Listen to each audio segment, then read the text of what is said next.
Eu hai să te referi și bine, vă găsim la review clip. Eu sunt Delta Prioritigere. Astăzi o să facem review la petardele FS3-uri. La baza României, la stânca României, la clasicele FS3-uri, la bătrânele doamnele a României, cum vreți voi, le avem aici.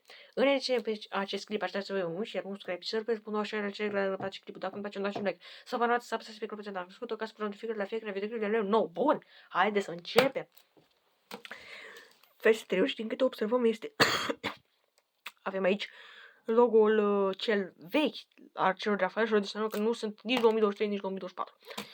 Original, clar, clasicul original, tot la fel logo-ul și original, tot la fel logo-ul și original și tot la fel logo-ul și original. Hai să citim un pic și despre ele aici. Citim direct pe spate, nu mai stăm așa. Și haideți să vedem noi ce scrie aici așa despre ele. Avem așa. Emițător de sunet, număr FS3, categoria P1, trebuie vândut așa în ambalajul său, număr așa, de fabricație de 2022, deci acesta este 2022. NEC 30 de grame, asta e varianta de 1,5 grame pe bucată și pot să spun că atunci chiar nu mințeau, adică în mare parte avea 1,1 grame pe acolo, parcă am înțeles ceva de genul, avea 1 gram, deci ăștia erau o bază înainte. Dacă mai găsiți în acestea comparații, pentru că neapărat trebuie. Neapărat. Așa, 20 de bucăți, număr de loc 221, vârsta minimă 18 ani, așa, certificat european, expiră în 2025, așa, la cel puțin 20 de metri, așa, la cel puțin 20 de metri. Hai să ne vedem un pic aici.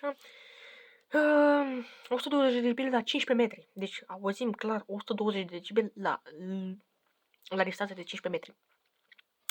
Să ținem timpul de ardere a fitilului 7 secunde. Trebuie să le ținem să nu scadă sub 0 grade și să nu crească peste 60 de grade. Deci asta e clar, e cerință cerească.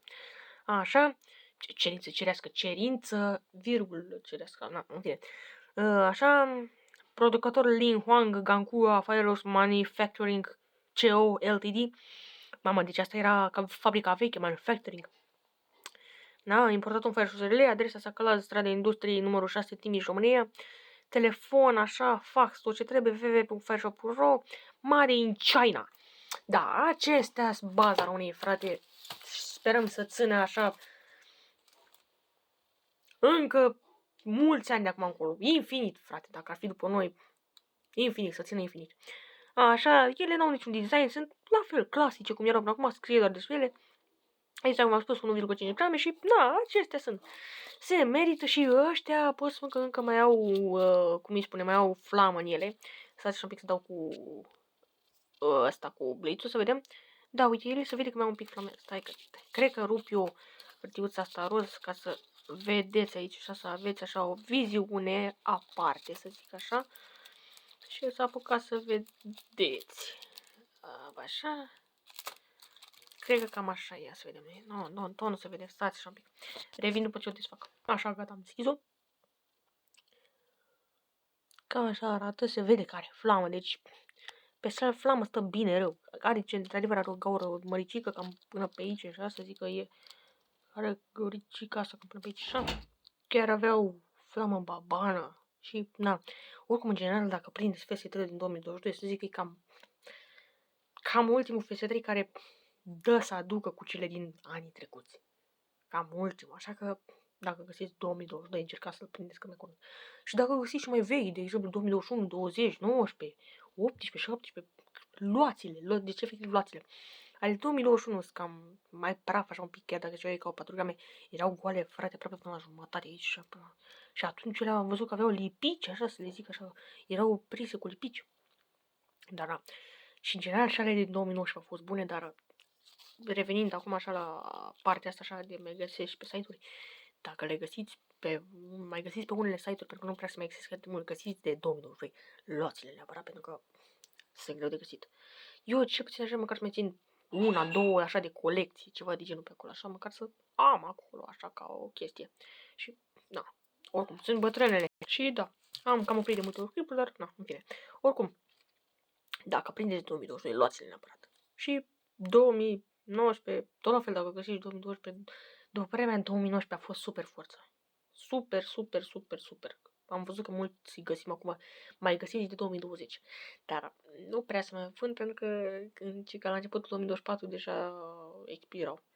Dar, na, dacă găsiți 2022, 2020, 2019, luați-le, vă spun cu mai mare căldură, luați-le pentru că se merită. Le-am testat pe toate, efectiv, mai puțin 2024, pentru că 2024 n-am apucat până acum să iau și, da. Dar, în fine, pot să iau poate anul viitor, ce știe. Dar 2019, 2020 și 2022 vi le recomand cu o mare căldură posibilă. Chiar dacă 2022 era un fitil mai scurt, așa el, un fitil mai scurtuleț, dar luați-l cu o mai mare căldură vi le recomand. Luați și mai vechi, dar mai vechi deja, na. Mai vechi deja sunt doar așa acolo de colecție. Na. Cam acesta a fost clipul, sper că v-a plăcut, nu uitați să și și subscribeți cu toate cele de pe clip dacă îmi place, dați un like. Să vă arăt subscribe-ul dacă n-ați făcut-o, ca să puteți notifica la fiecare videoclipul meu nou, bun. Eu am fost Little Fear și acesta a fost review-ul la FS3 2022, iar noi ne revedem la următorul videoclip. La revedere!